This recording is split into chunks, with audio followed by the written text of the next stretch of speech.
इंदौर शहर की अविद्या कही जाने वाली विधानसभा 4 की मस्जिद में लगे गजवाए हिंद के एक पोस्टर से शहर की शांत फिजा में साजिश का जहर घुलता नजर आ रहा है। यूं तो विधानसभा 4 भाजपा की अयोध्या कही जाती है। हिंदुत्व नेता स्वर्गीय लक्ष्मण सिंह गौड़ का गढ़ है, जिसकी कुर्सी पर हिंदुत्व की पताका थामे उनकी पत्नी मालिनी लक्ष्मण सिंह गौड़ विराजमान है। ऐसे में 4 नंबर विधानसभा में गजवाए हिंद का पोस्टर किसी साजिश का संकेत तो नहीं। हालांकि इस पोस्टर की सूचना मिलते ही मालिनी गौड़ के बेटे एकलव्य गौड़ ने तत्परता दिखाते हुए आपत्ति ली, जिसके बाद प्रशासन ने तत्काल गजवाए हिंद का पोस्टर मस्जिद से उतरवा दिया। देखिए, वो जो पोस्टर लगाया गया है मस्जिद के ऊपर, वो कोई शांति भंग के लिए नहीं है, बल्कि वो आतंकवाद के खिलाफ है। वो पोस्टर जो उसके अंदर दर्शाया गया, वो आज से 1400 साल पहले करबला में एक जंग हुई थी हजरत इमाम हुसैन की यजीद से। वो पोस्टर उसका एक डमी बना के और लगाया गया है, ताकि कोई आतंकवाद को बढ़ावे के लिए या किसी आतंकवाद के लिए अपन ने उसको आतंकवाद के विरोध के लिए वो पोस्टर लगाया गया है। आपने देखा होगा अभी 2 अगस्त को जब हमारे यहाँ पर विरोध किया गया था शिया समाज की मस्जिद के बाहर, तो जब भी वो पोस्टर वहीं पर लगा हुआ था, तो वो आतंकवाद के वो बढ़ावे के लिए नहीं, आतंकवाद के खिलाफ है।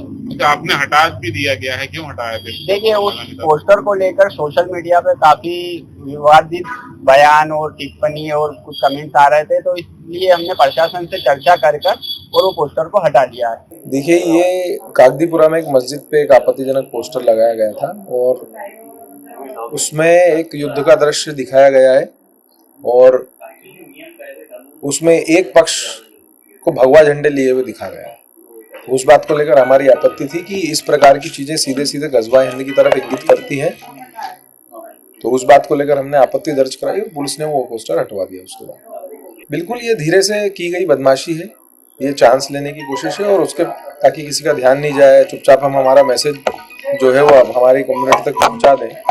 पर अब चूंकि हिंदू जागृत हो चुका है, इन बातों को बहुत गंभीरता से लोग लेने लगे हैं, बारीकी से देखते हैं हर चीजों को और उसके बाद अपनी आपत्ति दर्ज कराते हैं। मेरे पास भी कई कार्यकर्ताओं के फोन आए, उन्होंने अपनी इस विषय को मेरे संज्ञान में लाया, तो मैंने उस पर आपत्ति दर्ज करी। अगर इनके मंसूबे इस तरह के हैं, आपको लगता है कि कहीं कामयाब हो पाएंगे?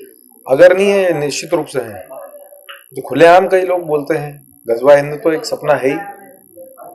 हिंदुस्तान को इस्लामिक शासन में बदलने की तो कोशिशें लगातार चल ही रही हैं। बहुत सारे संगठन हैं जो इस काम में लगे हुए हैं और अब चूंकि सबसे बड़ी समस्या ये होने लगी है कि अब हिंदू इन चीजों को नोटिस करने लगा है, उस पर सवाल पूछने लगा है और जवाब मांगने लगा है और प्रतिक्रिया देने लगा है। सबसे बड़ा दर्द जो है वो इस बात का है। इसमें बताना चाहूँगा, जो त्रिपुरा थाना क्षेत्र अंतर्गत शिया मस्जिद कागदीपुरा क्षेत्र, उसमें एक बैनर को लेके कुछ एक विषय संज्ञान में आया था। उसके संबंध में शिया समाज के कुछ लोग भी मुलाकात करने आए थे और उनके द्वारा उस बैनर के संबंध में बताया गया कि ये किसी प्रकार का आपत्तिजनक न होकर करबला से संबंधित पोस्टर है और ये जो पोस्टर है इंटरनेट पे भी आप सर्च करेंगे तो इसमें भी उपलब्ध है और ये हमने मुहर्रम के समय लगाया था और उसके संबंध में अगर किसी भी व्यक्ति को अगर कोई आपत्ति भी होती है तो हमें कोई इसमें नहीं है और हम उसको अपनी स्वेच्छा से हटा लेंगे और बाद में सूचना मिली कि उनके द्वारा स्वेच्छा से हटा भी लिया। धर्म स्थल से विवादित पोस्टर उतरने के बाद भी इस क्षेत्र में मामला गर्म है। इसी क्षेत्र में दिवाली के दूसरे दिन पटाखों को लेकर सांप्रदायिक तनाव पैदा हो गया था। उसी क्षेत्र में गजवाए हिंद का पोस्टर किसी बड़ी साजिश का संकेत तो नहीं। इस पोस्टर में एक संकेत है, चेतावनी है। इस पोस्टर पर उसमें युद्ध का दृश्य है, जिसके सामने की तरफ से जो सेना बताई गई है वो भगवा झंडा लिए हुए है। ये सनातन के खिलाफ चेतावनी है, क्योंकि गजवाए हिंद का मतलब युद्ध के जरिए हिंदुस्तान में इस्लामी शासन को स्थापित करना है। यही है गजवाए हिंद का मतलब। ये हिंदुत्व और हिंदुओं के लिए संदेश है।